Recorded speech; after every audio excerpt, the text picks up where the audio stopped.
Salute! Reason!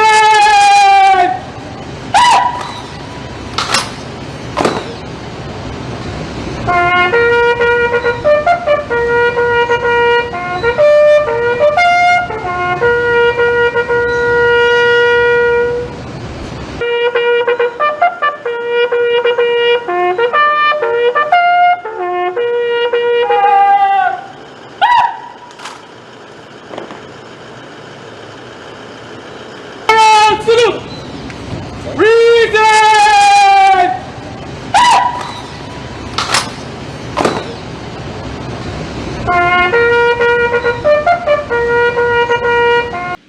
Your Excellency, Prime Minister Kamala Prasad Visesarji, Honorable President of the Senate, Mr. Wade Mark, Honorable Speaker, Mr. Jagdev Singh, Honorable Ministers, distinguished members of Parliament, Namaskar, Suprabhat, good morning.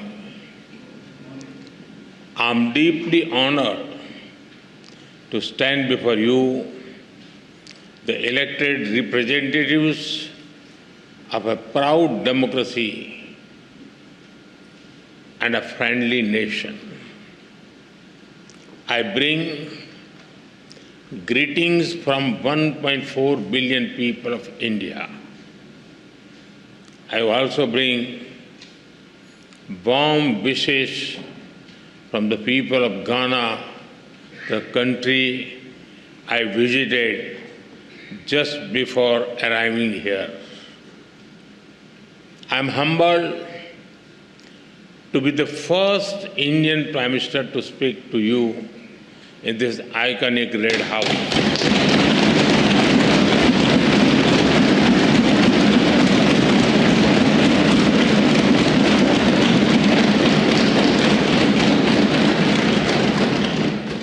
This historic red building has seen struggles and sacrifices of the people of Trinidad and Tobago for freedom and dignity. Over the past 6 decades, it has stood strong as you built a just, inclusive, and prosperous democracy.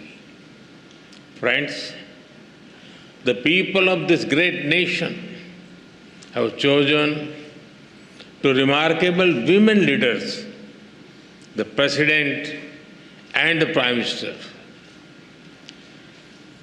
They proudly call themselves daughter of the Indian Diaspora.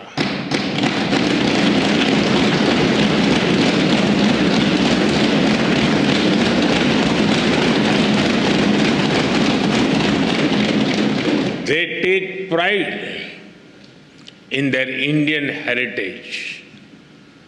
In India, we admire their leadership, grit, and determination. They are living symbols of the relationship between our countries, built on shared roots and shared dreams. Distinguished members, both our nations rose from the shadows of colonial rule to write our own stories with courage as our ink and democracy as our pen. Today, both our nations stand as proud democracies and pillars of strength in the modern world. A couple of months ago, you celebrated the Festival of Democracy by participating in elections. I congratulate the people of this country for their wisdom and vision for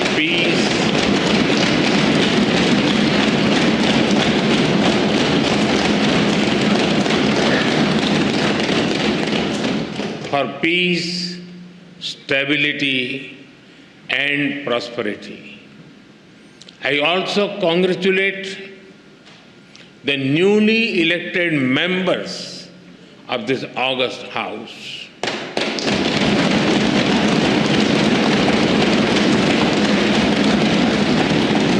I extend special greetings to Prime Minister Kamalaji for forming the government once again.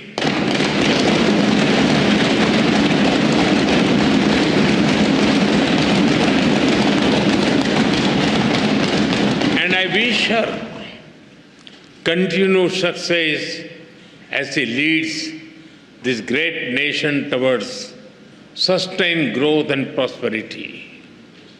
Friends, when I look at the golden words of the Speaker's chair from the people of India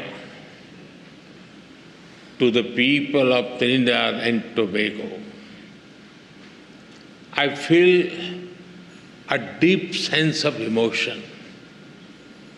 That chair is not just a piece of furniture, but a powerful symbol of the friendship and trust between our two nations.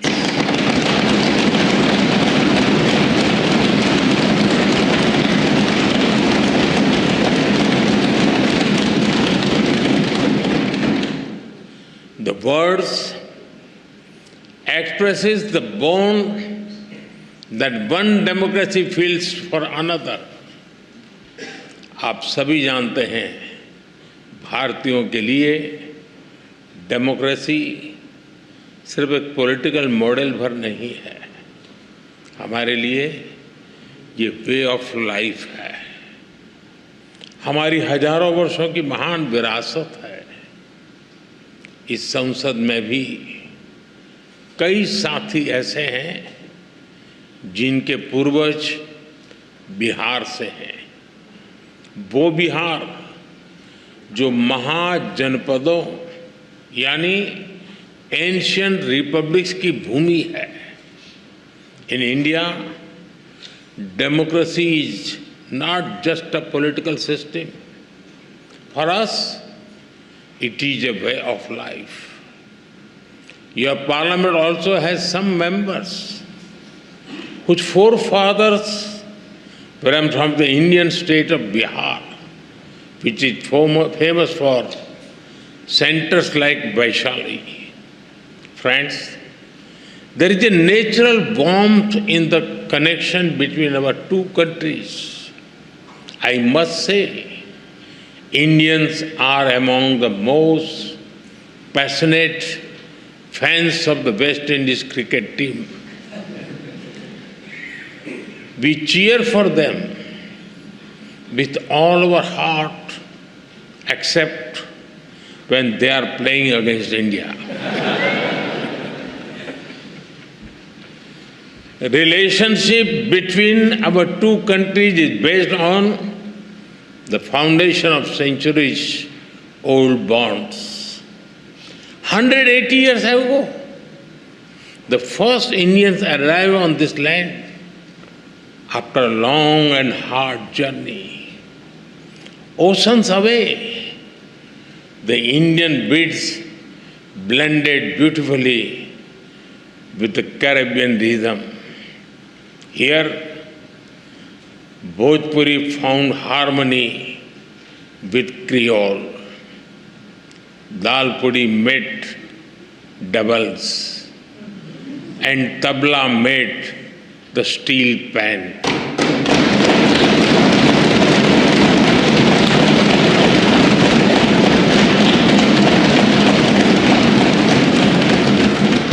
Today, the people of Indian origin are proud bearers of the red, black, and white flag.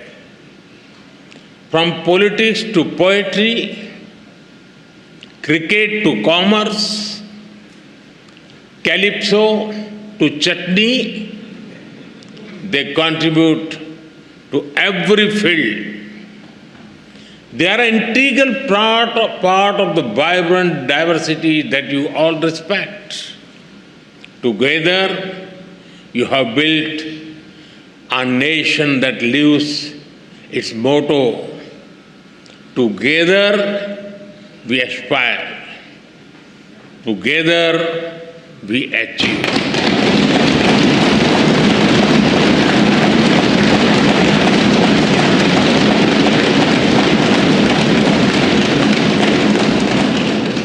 Friends, earlier today, Her Excellency, the President, graciously confirmed upon me this country's highest national award. I accept it with humility on behalf of 1.4 billion Indians. Now, with immense gratitude,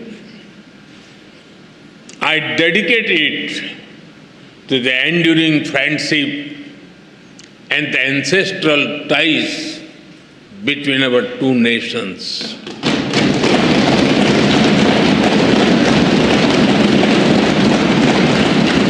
Friends, I'm delighted to so many women members in this house. Respect for women is deeply rooted in Indian culture.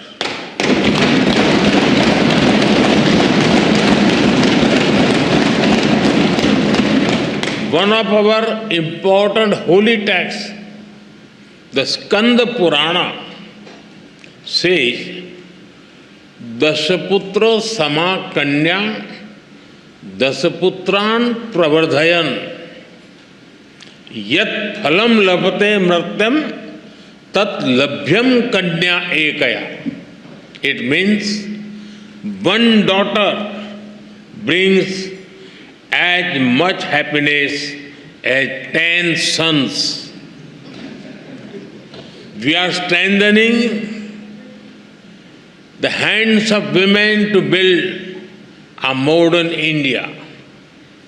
From space to sports, startups to science, education to enterprise, aviation to armed forces, they are leading India to a new future in various domains.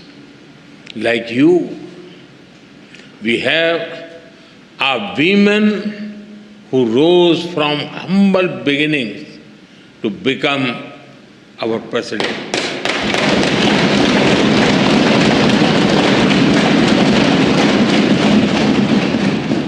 Two years ago, the Indian Parliament took a historic step, which decided to ensure a 33% reservation for women in Parliament and state assemblies.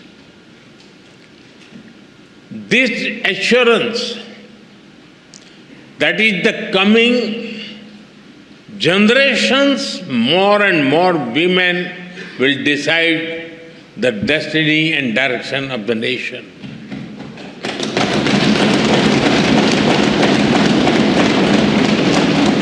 Women leaders are also thriving at the grassroots in India.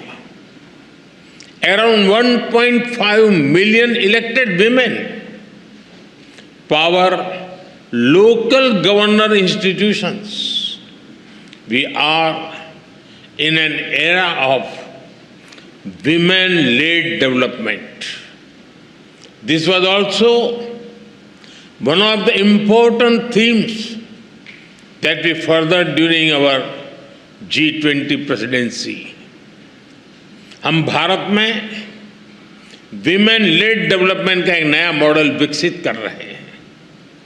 अपनी G20 presidency के दौरान भी इस model की सफलता को हमने पूरी दुनिया के सामने रखा है। Distinguished members, today India is the fastest growing major economy in the world.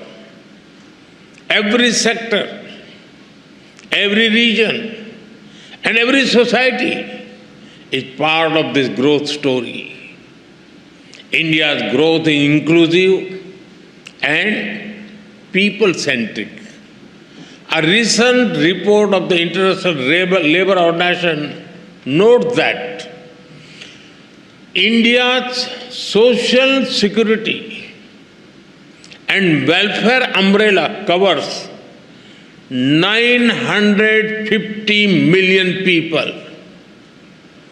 That is almost 1 billion people, which is a greater population than most countries in the world. Our vision for such inclusive growth does not stop at our borders. We see our development also as a responsibility towards others, and our priority will always be the global South.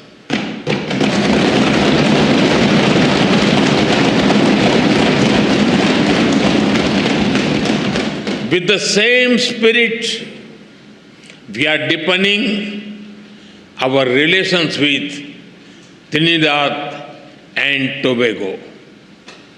Our trade will continue to grow. We will encourage our businesses to invest more in this country. Our development partnership will expand. Training capacity, building, and skill development will keep human development as its center. Health has been and will remain a key part of our partnership. Many Indian doctors and healthcare workers have been serving here with distinction. We are glad that you have decided to recognize Indian medical standards. This will ensure access to high quality, affordable medicine for all. We also welcome your decision to adopt the UPI digital payment system. It is a major step forward. UPI has revolutionized digital payments in India. Powered by the platform, India has become the nation with the highest number of real-time digital payments in the world.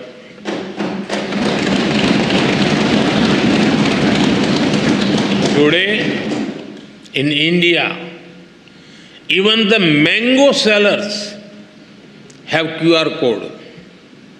If you try to pay them in cash, they will ask you to use UPI because they don't have the change.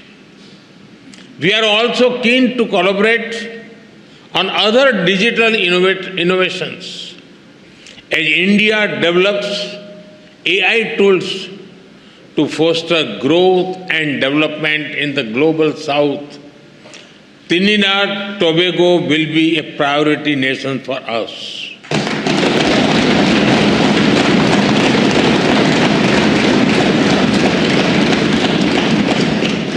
We will share our expertise in agriculture, horticulture, and food processing.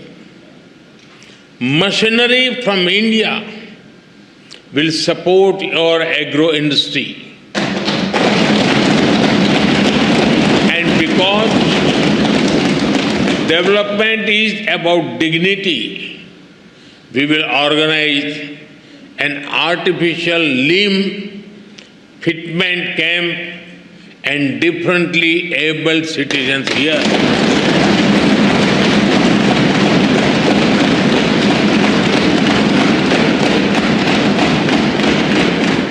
For us, There are no limits to our cooperation with you.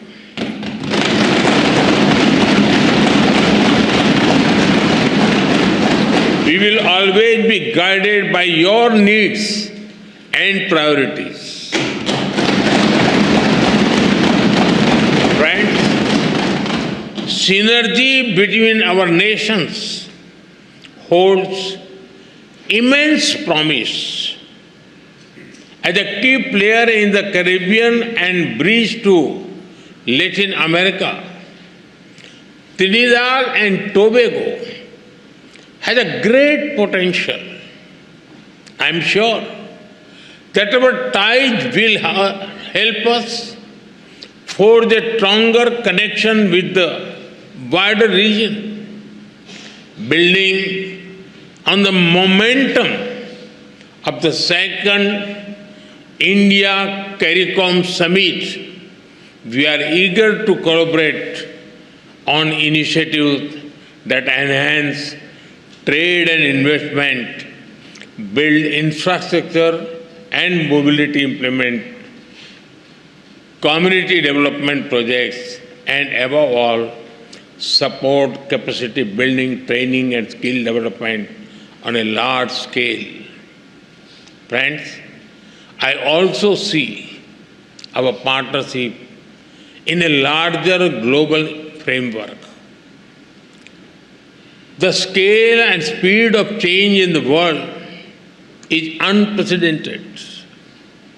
There are fundamental shifts in the nature of politics and power. Free trade is under pressure. There are growing global divisions, disputes, and disparities. The world is faced with challenges of climate change, food, health, and energy security. Terrorism remains a pressing threat. Colonial rules of the past may have ended, but their shadows linger in new forms. There are new challenges in space and cybersecurity. Artificial intelligence is unlocking the new opportunities as well as risk. The old institutions are struggling to deliver peace and progress. At the same time, the global south is rising. They wish to see a new and fairer world order. When the United Nations turned 75, there was great hope across the developing world. A hope that long-pending reforms would be realized, that their voices would finally be heard. But that hope has turned into disappointment. The voice of the developing world remains on the margins. India has always tried to bridge this gap. For India, Mahasagar, mutual and holistic advancement for society and growth across regions, is the guiding vision for the global south. Whenever we got the opportunity, we have given voice to the global south.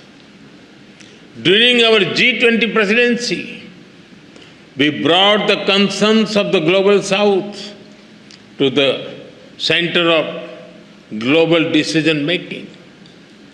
During the pandemic, while caring for our 1.4 billion people, India provided vaccine and medicines to over 150 countries.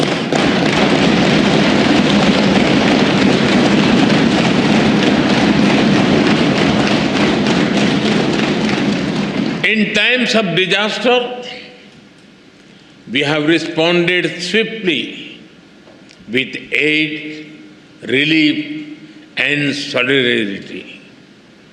Our development partnerships are demand-driven, respectful, and without conditions.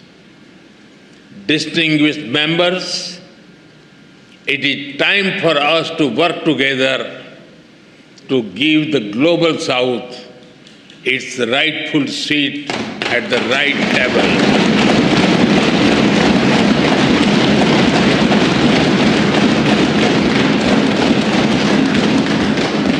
To ensure climate justice so that the burden does not fall on those who have contributed the least to the climate crisis. We consider Trinidad and Tobago an important partner in this endeavor. Friends, our two countries may differ in size and geography, but we are deeply aligned in our values. We are proud democracies. We believe in dialogue, sovereignty, multilateralism, and human dignity. In these times of conflicts, we must remain true to those values. Terrorism is the enemy of humanity. This very Red House has itself witnessed the wounds of terror and the loss of innocent blood. We must stand united to deny terrorism any shelter or space. We thank the people and the government of this country for standing with us in our fight against terrorism. Friends, our forefathers struggled, sacrificed, and had dreams of better lives for future generations. Both India and Trinidad Tobago have come a long way on the journey to the future we have promised our people. But we still have a lot to do by ourselves and together. All of you, as members of the Parliament, have a vital role in shaping that future. From Ayodhya to Arima, from the Ghats of Ganga to the Gulf of Paria, may our bonds grow ever deeper and our dreams ever higher. With these thoughts, I thank you once again for this honor. As you say here, with grace and pride, respect due. Thank you. Thank you very much.